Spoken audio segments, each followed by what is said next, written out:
야고보서 2장 6절에서 13절입니다.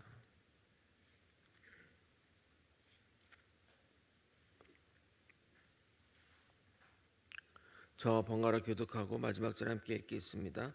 제가 먼저 6절 읽겠습니다. 너희는 도리어 가난한 자를 업신 여겼도다. 부자는 너희를 억압하며 법정으로 끌고 가지 아니하느냐.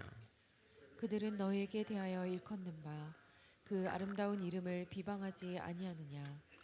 너희가 만일 성경에 기록된 대로 내 이웃 사랑하기를 내 몸과 같이 하라 하신 최고의 법을 지키면 잘하는 것이니와. 만일 너희가 사람을 차별하여 대하면 죄를 짓는 것이니 율법이 너희를 범법자로 정죄하리라. 누구든지 온 율법을 지키다가 그 하나를 범하면 모두 범한 자가 되나니.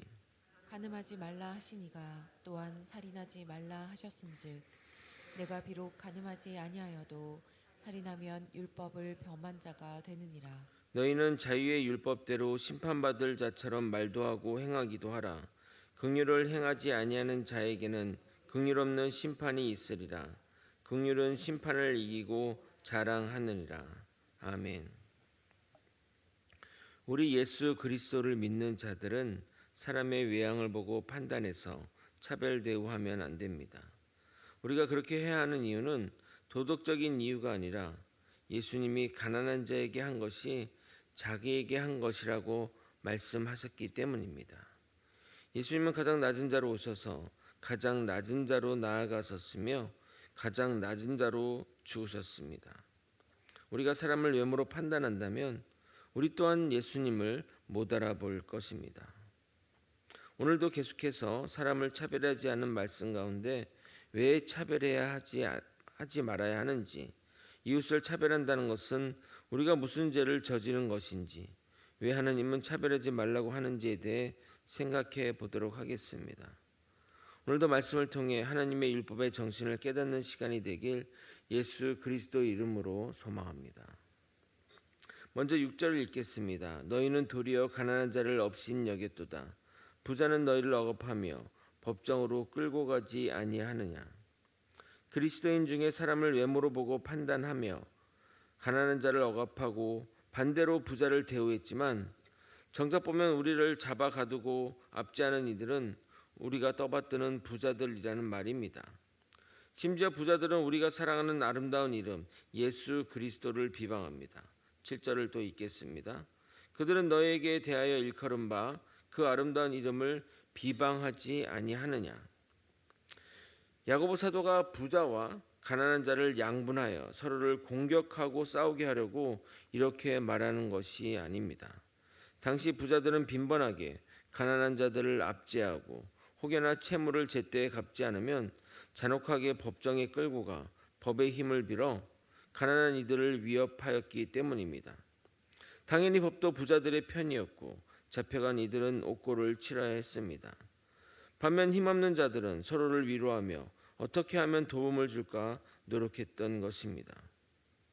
그러나 야고보 사도는 그런 결과 때문에 우리가 가난한 자에게 선의를 베풀어야 되는지 이야기한 것이 아니라 왜 우리가 선의를 베풀어야 하는지, 그 가난한 자들에게 왜 베풀어야 되는지 말씀하고 있습니다. 그것이 8절입니다. 너희가 만일 성경에 기록된 대로 내 이웃 사랑하기를 내 몸과 같이 하라신 최고의 법을 지키면 잘하는 것이 거니와. 여기 성경에 기록됐다는 것은 레위기 19장 18절의 말씀을 말하는 것입니다. 레위기 19장 18절 말씀을 여러분에게 또 읽어드리도록 하겠습니다. 원수를 갚지 말며 동포를 원망하지 말며 내 이웃 사랑하기를 내 자신과 같이 사랑하라. 나는 여호와이니라. 이웃사랑은 신구약 공통으로 하나님이 중요하게 여기는 율법입니다. 모든 종교마다 이웃사랑에 대한 메시지는 있습니다. 그러나 기독교만이 이웃사랑의 기준이 내 몸이라고 규정하고 있습니다. 그런 기준이 없다면 모두가 자기 기준으로 이웃사랑을 실천해놓고 이웃은 그렇게 생각하지 않는데 그렇게 실천해놓고 이웃사랑을 했다고 말할 것입니다. 내일 살펴볼 것이지만 이웃사랑의 실천을 어디까지 해야 되는지 구체적인 예가 나올 것인데 성경은 내 몸같이 즉 나를 대하는 것처럼 이웃을 대하라고 말합니다. 또한 다른 종교와 기독교의 이웃사랑은 목적이 다릅니다.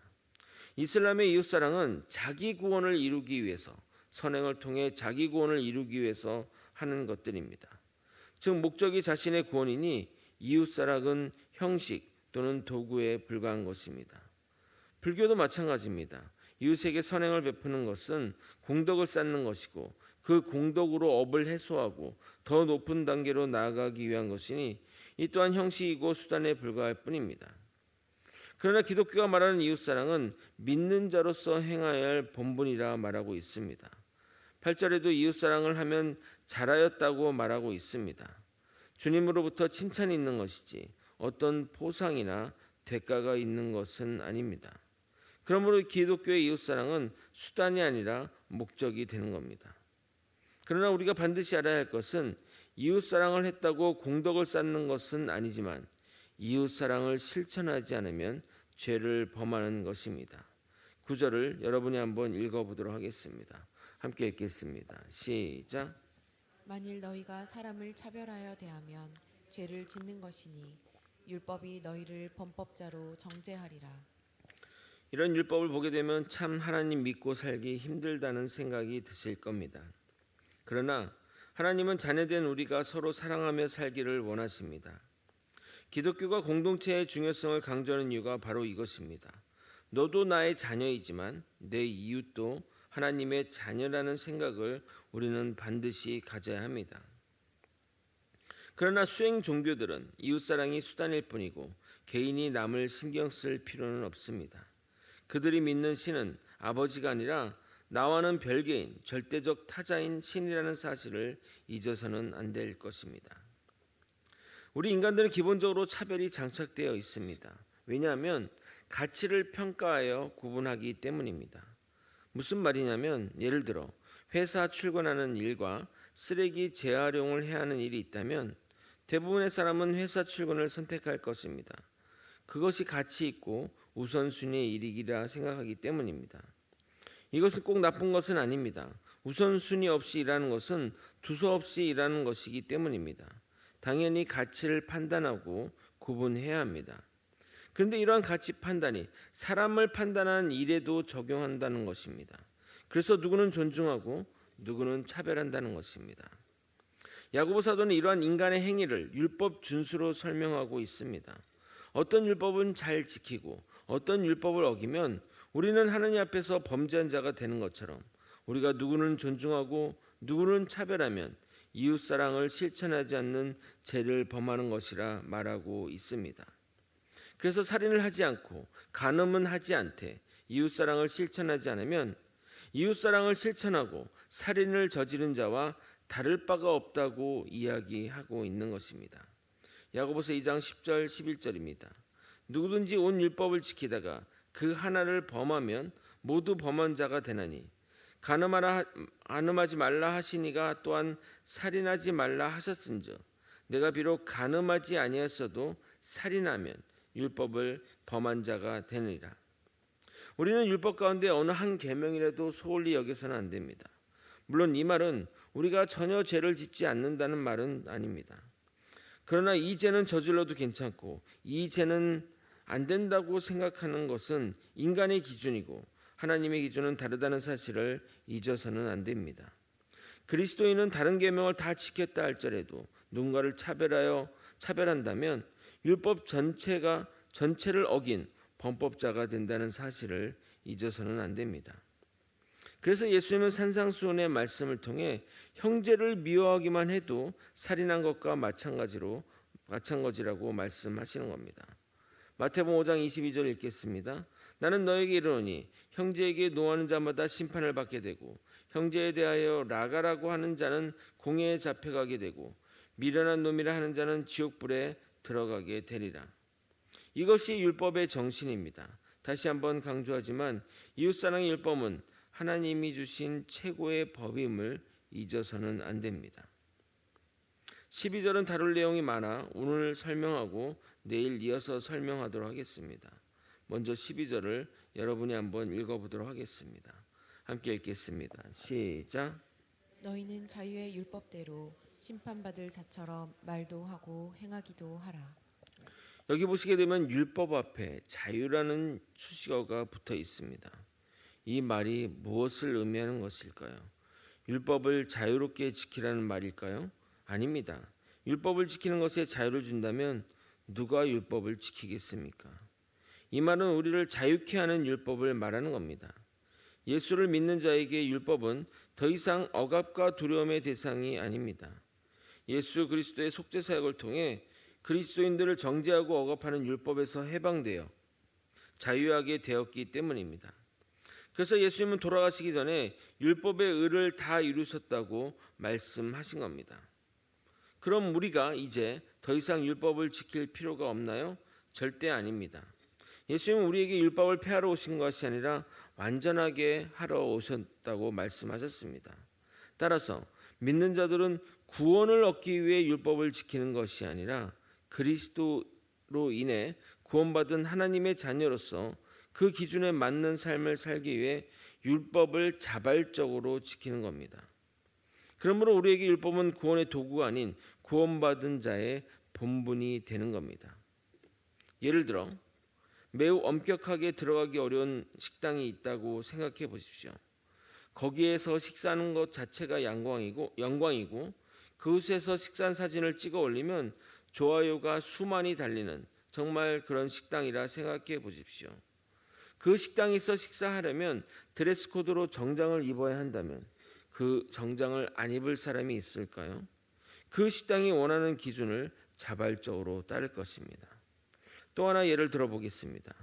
영국 마스터스 골프 대회는 메이저 대회 중에 가장 명성이 있고 유명한 대회입니다. 그런데 그 대회를 미국 조지아에 있는 오거스타 골프장에서 매년 열고 있습니다. 오거스타 골프장은 회원제로 운영되는데 회원이 딱 300명이라고 합니다. 그 골프장 회원은 아무나 될 수 없습니다. 대통령이 빽이 있을지라도 소용없는 골프장입니다. 마스터스 대회 5회 우승을 한 타이거 우즈도 그곳의 회원이 아닙니다.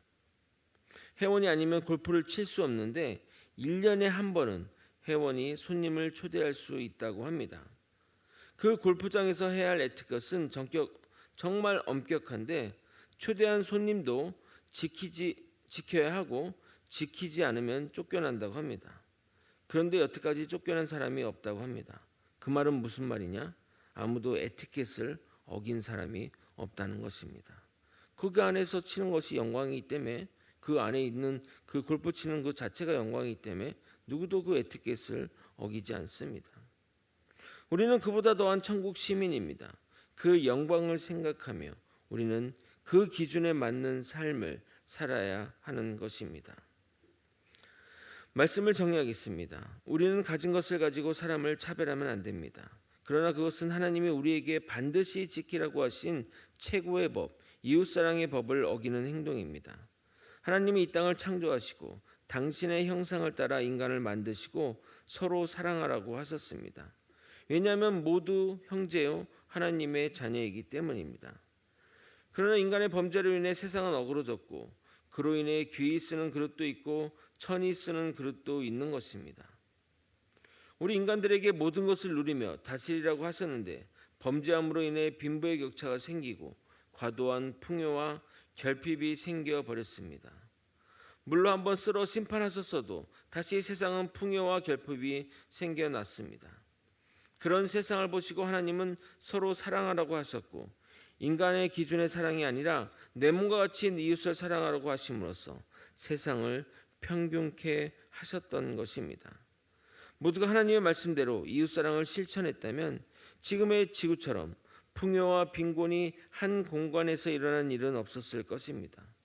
그러나 믿는 자는 이 율법을 지켜야 합니다. 이 사랑을 실천해야 됩니다. 얻기 위해 실천하는 것이 아니라 주의 자녀로서 주의 백성으로서 사랑을 실천해야 됩니다. 그럴 때 세상은 하늘의 뜻이 땅에서도 이루어지는 세상이 될 것입니다. 우리 모두 주의 말씀을 따라 이웃사랑을 실천하여 이 땅에서 하나님의 뜻이 이루어지는 놀라운 역사를 이뤄내는 저와 여러분이 되시길 예수 그리스도 이름으로 축원드립니다. 기도하시겠습니다.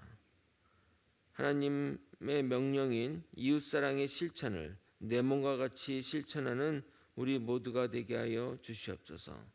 아버지, 율법의 경중을 따지지 않게 도와주옵소서.